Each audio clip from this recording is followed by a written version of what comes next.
안녕하십니까. 2023년 11월 17일 최병무의 팩트 시작하겠습니다. 어제 박영수 전 특별검사에 대한 공판이 있었는데 그 공판에 대장동 민간사업자 남욱 변호사가 증인으로 섰습니다. 그게 또 묘하게 형사합의 33부네요. 서울중앙지법 김동현 부장판사 심리로 열렸는데 여기에서 남욱 변호사가 최재경 전 청와대 민정수석 비서관에 대해서 증언을 한 내용이 눈에 띕니다. 좀 이상하다. 그래서 제가 오늘 최재경 미스터리 뭐 이런 부분을 말씀을 드리려고 하는 건데 이렇게 얘기했습니다. 남욱 변호사가.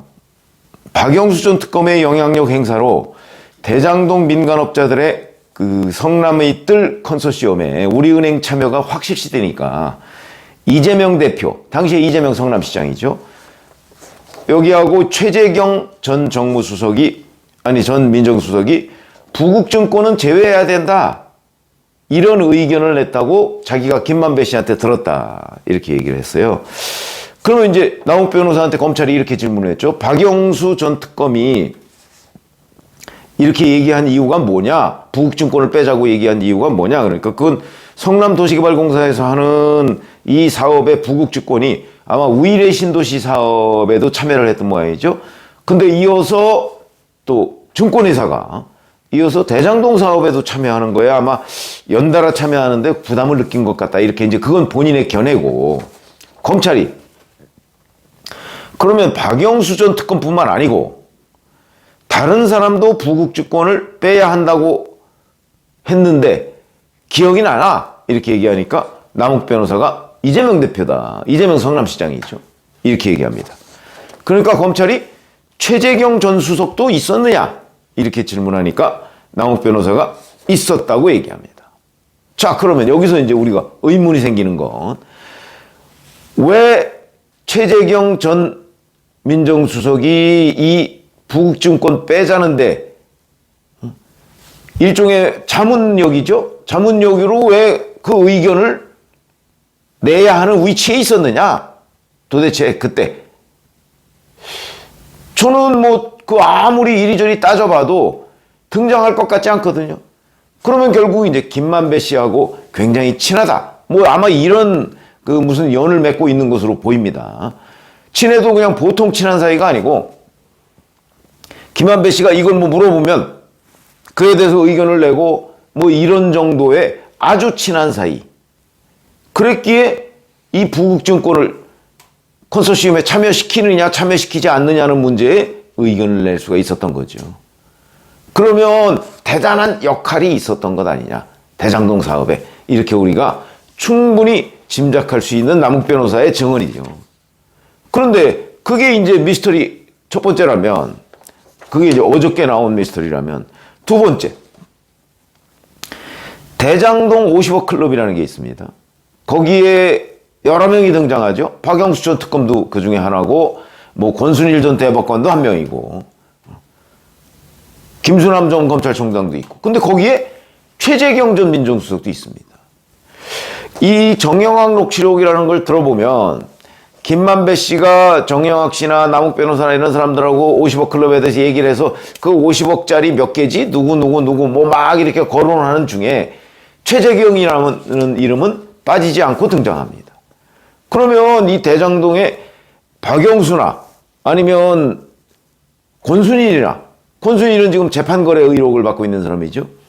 그런 급에 해당하는 정도의 역할을 했을 텐데 지금까지 최재경 전 수석의 역할에 대한 어떤 증언도 나오지 않고 제가 보기엔 법정에서 나온 게 어제 남욱 변호사가 처음으로 증언한 겁니다. 물론 이것도 김만배 씨한테 들었다는 거지만 그러면 왜 50억 클럽에 등장하는데 이건 어떤 식으로든 여하튼 최재경 전 수석이 대장동 사업에 매우 중요한 기여를 했으니까 50억 멤버가 되는 거죠. 그랬는데 그 역할이 전혀 나타나지 않는다. 이게 이제 미스터리 두 번째. 왜냐하면 50억 클럽에 등장하는 사람들은 다 김만배 씨하고 특수관계인 사람들이거든요.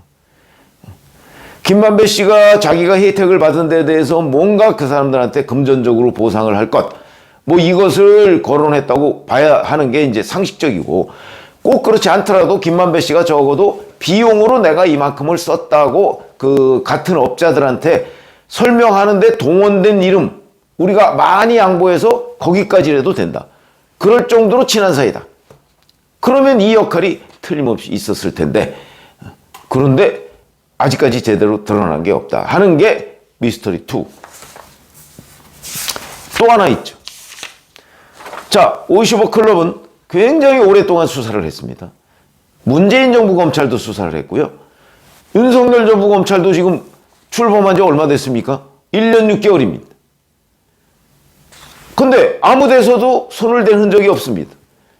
그러면 최재경 전 수석이라는 사람은 문재인 정부 검찰하고도 잘 지내고 윤석열 정부 검찰하고도 잘 지냈느냐? 뭐 윤석열 정부 검찰은 이해가 됩니다. 윤석열 당시 중앙수사부 이과장 시절에 중수부장이 최재경이었으니까 그냥 의혹의 시선을 놓고 보면 그럴 수 있겠다 싶은데 문재인 정부 검찰은 그럼 왜 그러느냐? 요것도 또 미스터리다.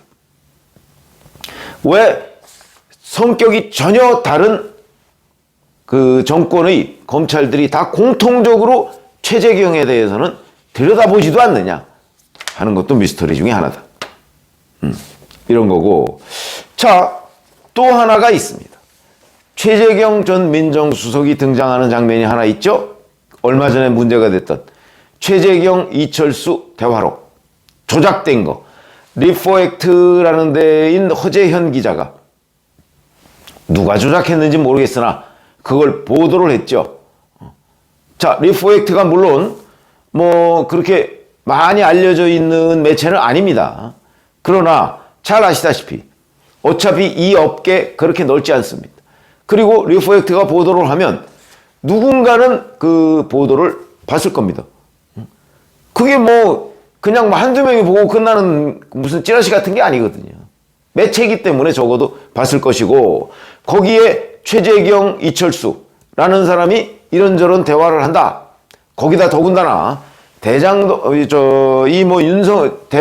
윤석열 정부 작품이라는 식으로 얘기를 하고 윤석열 중수이과장이 어쩌고 이런 얘기가 나오면 커피 이런 얘기가 나오면 당연히 그때 이른바 친 이재명 매체들 거기서 눈에 불을 켜고 그런 보도들을 따라가고 있을 때거든요. 그러니까 그걸 받아서 또 쓸 거라고요.